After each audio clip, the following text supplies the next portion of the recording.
We just finished today's episode of Beyond the Gates. It is Thursday, August 20th, 2026. Let's jump into it.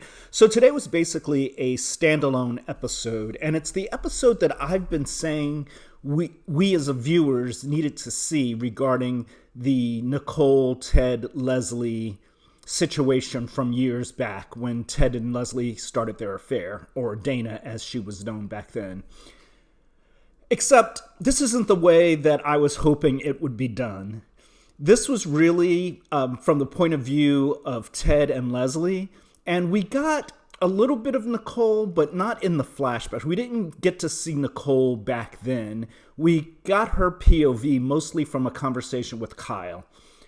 The setup of this episode, I think, suffered a little bit because instead of just making it a standalone episode where we watch the action unfold all those years ago, where there could have been a setup in the beginning at the top of the show that takes us into these flashbacks, kind of like what they did with Bill and Danny, and then something to bookend it towards at the end of the episode. But instead, we were given these flashbacks through the course of the episode, with different conversations with different characters. So let's just jump into it, and I can, tell you, how I've made a couple of videos a while back about how I would have liked to seen it structured and presented. Obviously, they did not do that because they don't write me a check. But today was, and I was also very confused by the end, and we'll get there, and I'll explain why.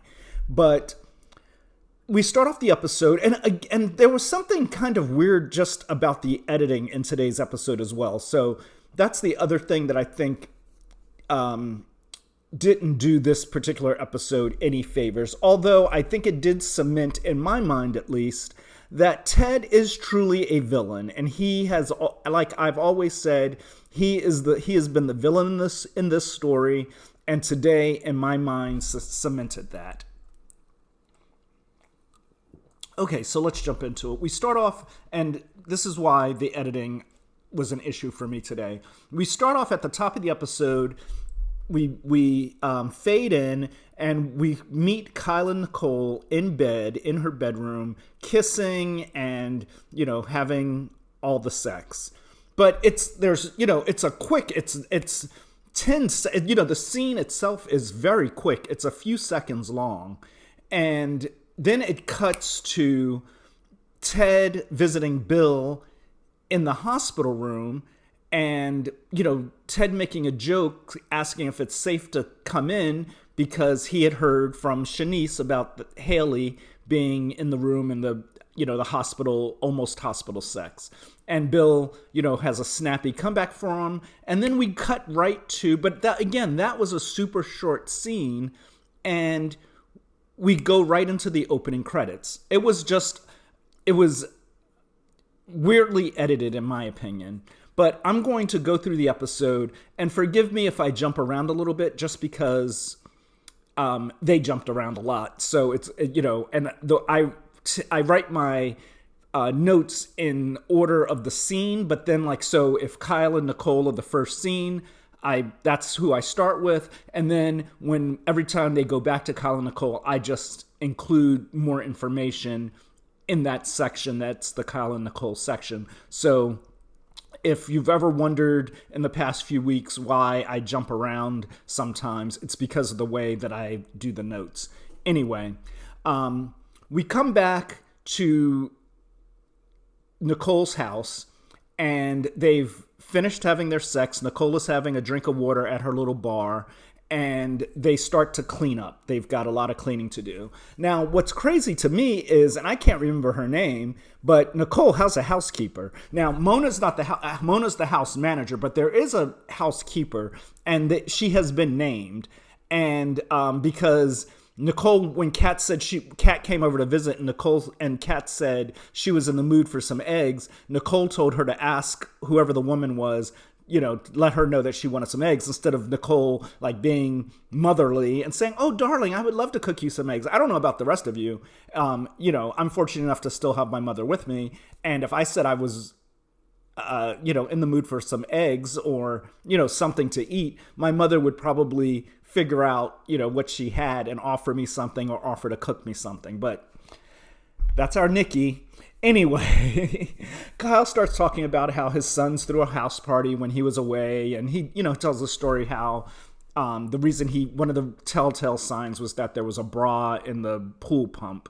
Okay, so they're cleaning up and Kyle is throwing stuff into a garbage bag. He empties which we learn is like some kind of crystal plate, why she had it out for this like random open night thing. But he empties it into the trash bag, and when he goes to put it back on the little side table, he misses and it falls and shatters. Nicole has a big reaction. Oh no. And we cut to commercial. When we come back, she tells Kyle that it was a wedding gift from one of Vernon's cousins. Okay, a couple of things. She also apologizes for the big reaction. Now, one, I guess if you're wealthy, you put out the stuff, right? I guess, you put out the crystal and whatever, even if it's for a casual night. So, okay, we'll allow it. The other thing, though, is that she mentions one of Daddy's cousins. So there are Duprees out there. I mean, again, it was a wedding gift back in I guess they got married in the 90s. I'm assuming Kat and Eva were probably born in 1998, 1999, or like 2000. So to making them, like at the oldest, they're like, they're probably 26. So they're probably born in the 2000s, because any earlier they would have been, they'd be closer to Naomi's age. And we know Naomi is 29. So we know that Vernon had family, cousins alive in the 90s. Are there any alive now? Are there any Duprees that can come to Fairmont Crest as new characters instead of some of the randoms we've been getting? Anyway, she goes on to tell Kyle that this is the first party she's thrown without Ted since her divorce, other than throwing the divorce party with Danny and Vanessa. And Kyle asks her, well, how did it feel playing house tonight? And she said with him it was natural and easy. And she also says that she got rid of most of the things from her marriage, but she did hold on to some things that were comfortable for her. So she then asks Kyle if he's kept any of his wife's things, and she understands that their situations are different. His wife passed away, so some of her items are going to obviously be more sentimental than, her marriage with Ted that ended in divorce because of infidelity. But he does say that he has a storage unit with a bunch of stuff, but it's mostly going to go to the boys. But he does have a few things with him here in the DMV, that were hers. So not a big issue for any of them. And, they kind of just go through the episode talking about where she is in, from post-divorce and all that stuff. We really didn't get a lot of Nicole's point of view from back then, which in my scenario, we would have gotten 3 point of views. We would have gotten the point of view of Ted, we would have gotten the point of view of Nicole, and we would have gotten the point of view of Leslie, all in flashbacks. So we would understand what Nicole was going through in her infertility issues, and see her interactions with Ted, and see, how she viewed her interactions with Ted, how, she thought, yeah, we're having problems, but everything is still fine, not marriage ending. His interpretation of the issues they were having that leads him to Leslie, and then how Leslie's interpreting her interactions with Ted that makes her think that this could be something more than just an affair, and that she was more than a sidekick. Now, we did get some of that in this episode from Leslie. And Trisha Mann Grant did say in an interview that they were doing this episode that was going to be from Leslie's point of view. And it was from Leslie and Ted's point of view. But for some reason, Nicole's point of view in the flashbacks was eerily absent. And I'm not quite sure why they did that, why that choice was made. But towards the end of the show, Kyle asks Nicole if there was a decision that she could go back and change if she could. And she flashes back to that episode where she almost kisses Ted in the hotel room, but they don't know it, but we know. Leslie set off the fire alarm, so it disrupts it, and they never have that moment. But she says, no, not really, and moves on. So let's jump over to Bill and Ted. Ted is visiting Bill at the hospital, where Bill remains. He did not discharge himself as he threatened a few episodes ago. This is another long day in Fairmont Crest, because this has been the same day pretty much, I think, all week, and maybe extended into from last week. But anyway, Bill thinks that Ted is there to defend Andre because he mentions an unwelcome visit from Andre. And Ted says, no, I know about that, but I'm actually here to check on you. Because remember, they were brother-in-laws. They were both married to the Dupree, to Dupree women, to Dupree sisters. And we have seen them have some sort of friendship in previous episodes. So it would make sense that Ted cares enough about Bill to go and check in on him. Now, I contend that Bill and Ted really should be friends. We should see more of them, hanging out and having drinks and talking to one another and being each other's confidants. I think it's really important to show Black male friendships that are, and I'm going to use the word intimate, obviously non-sexual in this case, but that are intimate, where they can put their guard down and with trust and talk to each other. I think it would just be a great example to set. We don't see it often, and it's really important. So anyway, Bill and Ted, and they just want to make sure that they're good with one another, and they both confirm that they're good. Bill makes a joke about them having their Bill and Ted excellent. Messages to send later in the... He makes a Bill and Ted's Excellent Adventure joke, and because they both understand what it's like to, or what it means to be married to a Dupree woman and also move on from one. And Bill talks about Ted's missed opportunities for reconciliation. Ted doesn't think that, he doesn't think that he had any missed opportunities. But we watch the show. As much as Ted likes to try to convince himself that he tried to save his marriage, he really, other than sending some flowers, he did very little work to save his marriage with Nicole. And I don't care what kind of dialogue they write for Ted. Ted did no work trying to save his marriage. And Bill wonders with Ted, he asked the question if it was just a good time. He could understand if Leslie was just a good time, but how did he go from Nicole to Leslie, because they are such different women? And Bill describes Dana at the time, the woman he met at the time, that she was funny and kind and warm-hearted. And Bill asks if he wonders if Ted ever wonders if he had done things differently, how they would play out. And so then we get our first real flashback, where... actually, that's not where we get our first flashback, but I'm just going to go through the Bill and Ted stuff. So, we see Ted... Actually, I'm sorry, because I'm all over the place. I want to jump to actually the first flashback, where Ted and Leslie meet. So we're going to jump over to Leslie and Malone back at her hotel room.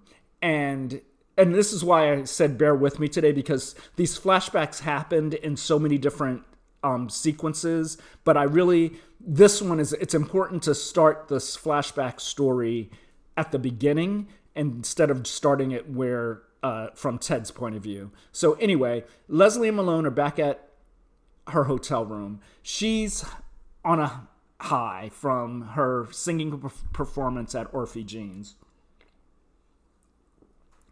Malone says to her, you, me, this, it's not going to work. You would rather be in a hotel room than on my boat. And Leslie's like, yeah, because your boat has no amenities and I'm never going to apologize. I'm Leslie freaking Thomas. I'm never going to apologize for wanting more.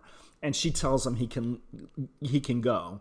And so he does leave. And so she's upset. And Leslie turns to the mirror. Now, remember, the mirror is important in Leslie's history. Although in the flashbacks, we don't see Leslie in the mirror. But for viewers who have been watching since last February in 2025, we know that Leslie talks to the mirror a lot. Or she used to talk to the mirror a lot. And it indicated to me back then that this was somewhat of a soap staple, where when we have a character talking to herself in a mirror, if any longtime All My Children fans remember Janet Green, she would talk to the mirror would talk back, right? That's where we thought that version of Leslie was going, but it did not go that way. But she looks into the mirror, and that takes us into our first flashback. And Leslie, then Dana, is at the bar where she's a bartender and she's counting cash. Ted walks in his, period wardrobe, and she calls him double whipped cream because she's also a waitress at the diner. And when he comes into the diner, he orders double whipped cream. And so she says she gives people's nicknames to remember the customers. So we're also getting Leslie's nickname origin story. Kit Kat, Kitty Cat, Kit Kat Brat, Brownie Man, Martin, Naughty Nikki, I think she has one for Naomi. She calls Vanessa Real Estate Barbie, I believe. So we do get that piece of information about Leslie, and that the reason why we always hear her calling people by nicknames she's created is because as a waitress and probably as a bartender, that was a way of remembering repeat customers. Okay? So Ted orders a double bourbon, and we know that Ted is a bourbon drinker. That is canon because we've seen him drinking bourbon before. And, she asks him, she's like, oh, you're having that kind of night? And he says, oh, that kind of years. So in that one simple line of dialogue, those two lines of dialogue, we as the audience are to understand that we are at the point of Ted and Nicole's relationship where they've been going through these infertility issues, and they are at pretty much their breaking point. So they're at the climax of just not being able to deal with just having troubles, or at least from Ted's point of view. We don't know Nicole's point of view because we have not seen it in this episode. Anyway, Ted is drinking. He and Dana are having a good time. And she asks if he lost a job or a lady. And Ted says, losing a lady is like a full-time job. So again, Ted is setting the stage. Now, his intent, while he might not have intended to walk into that bar to meet somebody to have an affair with, he is starting to drop the woe is me part of his story to reel Dana in with her sympathy. Okay? And then he tells her that he tells her that he's a plastic surgeon and he admires her cheekbones. She's got perfect cheekbones, never would need work on them. And then she calls him Teddy Bear for the first time. So that's how Ted and Leslie met. They had their, as we call it in storytelling, their meet cute moment. So going back to Bill's hospital room, the flashback that we get is Ted and Leslie having drinks, and I'm just using Leslie and Dana interchangeably, but him telling Leslie about Nicole's infertility issues. So again, Ted is the woe is me, she can't have a baby, I'm not enough for her, all the things, she just doesn't understand me. Ted is the villain in this story. And he tells Dana Leslie that she has 2 friendly ears, what makes her so easy to talk to. And she says, listen, I have no skin in the game. You deserve to be heard. And in that moment, she puts her hand on his, he pulls it away and says, as much as I want to, I can't. And, she says, well, that's fine. And they, toast to each other. At that moment, Ted could have said, you know what? I don't think we should see each other. I'm not coming to this bar anymore. I'm not going to that diner anymore because I'm having feelings that are inappropriate and I am a married man and I don't know that I can't not act on these feelings. But Ted doesn't do that. He thinks that she's a remarkable woman, right? And then eventually, when they kiss, Ted says the kiss with Dana sealed the dissolution of his marriage. And Bill disagrees and says, you should have listened to me. Well, then we get another flashback. They're at the country club. Ted is in the hallway. He's calling Dana saying, I got to get out of here. Can you meet me? Bill is standing behind Ted, overhears Ted talking to Dana. He knows exactly what's going on because remember, Bill is a cheater. A cheater knows a cheater. And when Ted hangs up the phone, he says, I know you and you and Nicole are going through a tough time. And Bill tries to stop Ted from leaving. He's like, let's go back in. Vernon's about to, it was some kind of a celebration. There was going to be a cake. So it was probably some kind of birthday celebration. And he talked about Vernon giving a long speech and nobody would notice that you and Nicole are being, cold towards one another. So Bill tries to stop him from leaving the Dupree event, but Ted says there's nothing to fix. It's already gone. And then we cut to Ted and Dana in bed in a hotel room, probably the same hotel room he's in now. And they are in the midst of about to have sex. She asks, is this what you really want to do?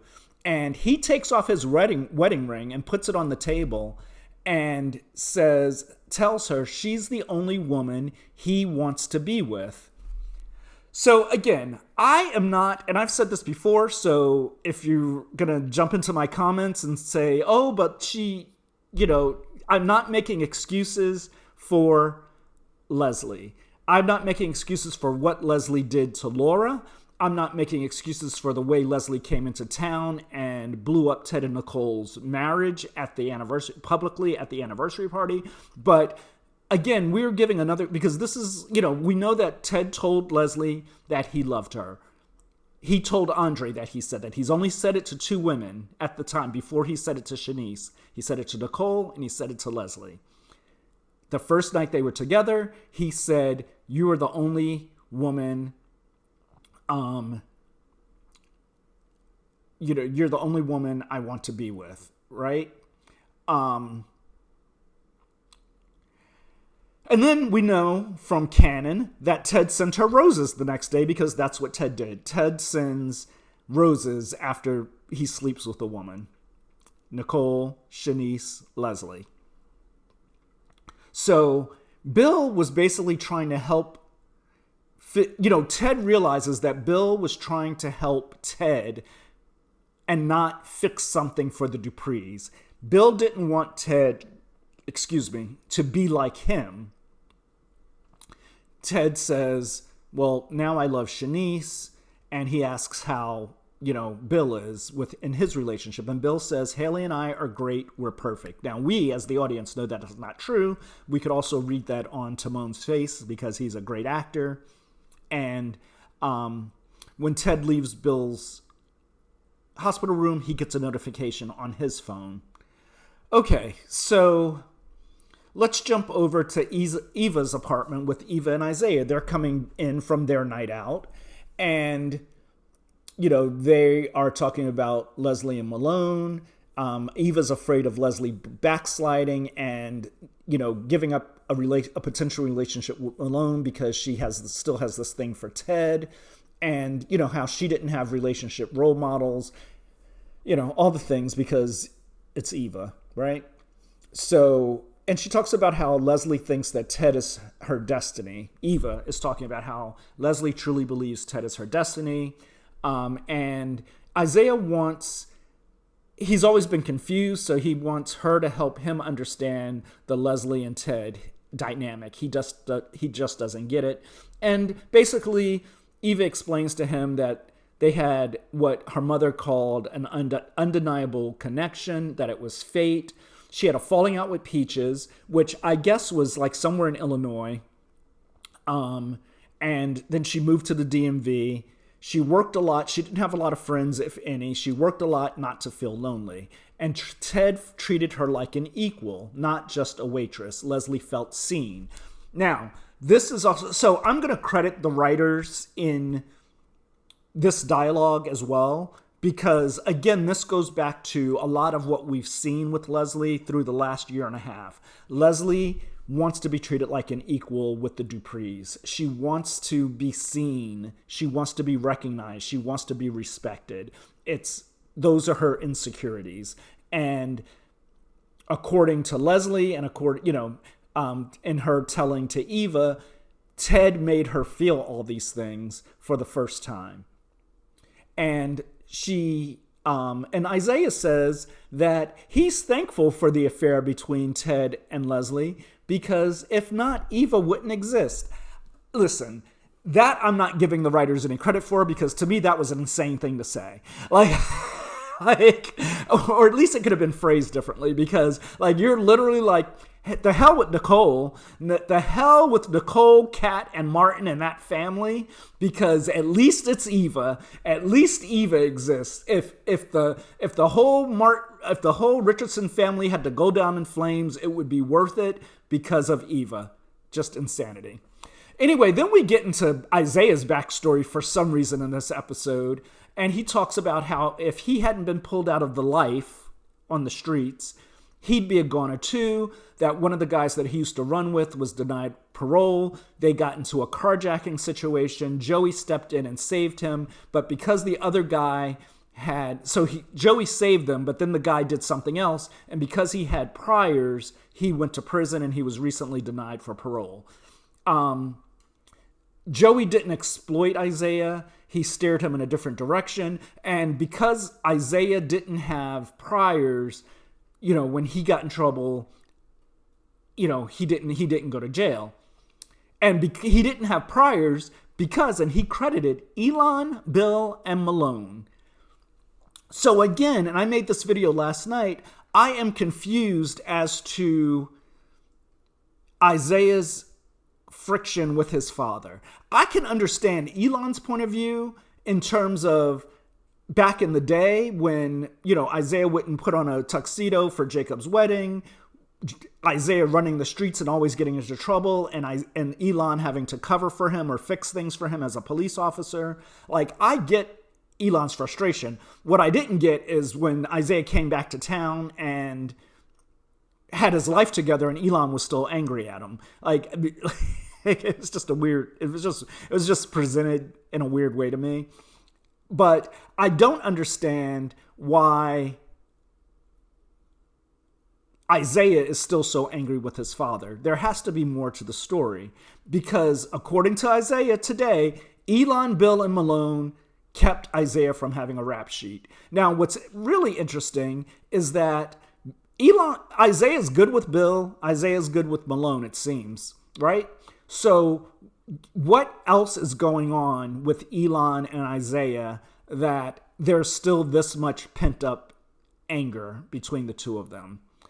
And Isaiah talks about how he watched Leslie at Eva's bedside when she, had the surgery, and how much she loved, and, how hard she loved Eva. And Eva said that Leslie lives by loyalty to those you love. And that tracks for Leslie. Eva also gets a notification on her phone Okay. So, Leslie later calls room service to get a bottle of champagne, and she goes to Ted's hotel room and knocks on the door, but there's no answer because we know Ted is over at the hospital. So she leaves the bottle of champagne and 2 glasses at the door for Ted. It's just weird. It was odd. Leslie Malone, meanwhile, is at the bar after his dust up with Leslie. He orders some drinks. He's had a night. Grayson offers to listen. Nothing substantial came of that. But I will say that they could have just introduced Grayson as a bartender. They could have, like, if this Red Market story had never happened, it would have made sense that they have a bartender at Uptown where the characters talk to the person. And eventually, like, he could be a love interest for somebody. They have June at Orphe Jeans. They have the nurses at the hospital. We would have just made sense. But, instead we got Grayson, the blood collector, the plasma collector. Later, Leslie goes to Uptown. Malone's not there. And Leslie jokingly gives Grayson a hard time about taking the job at Uptown instead of the clinic, and tells him that she was a bartender once. We learned that the name of the bar that she worked at was called Checks and Imbalances. Cute name. But now it's a donut shop, and that people loved her. He thanks her for throwing him a lifeline with the job clinic offer. He didn't take it, so whatever. Leslie ultimately gets drunk. She reaches out for somebody to get her. And we also see in this episode Malone get a text. So we see 3 people get messages, right? But we do get a flashback while Leslie is at the bar. And this is where Ted is talking to her about his brother and sister-in-law. His sister-in-law name is Iris, which I believe we knew. And, and how Andre is keeping them on their toes. Their little boy is keeping them on their toes busy. Now,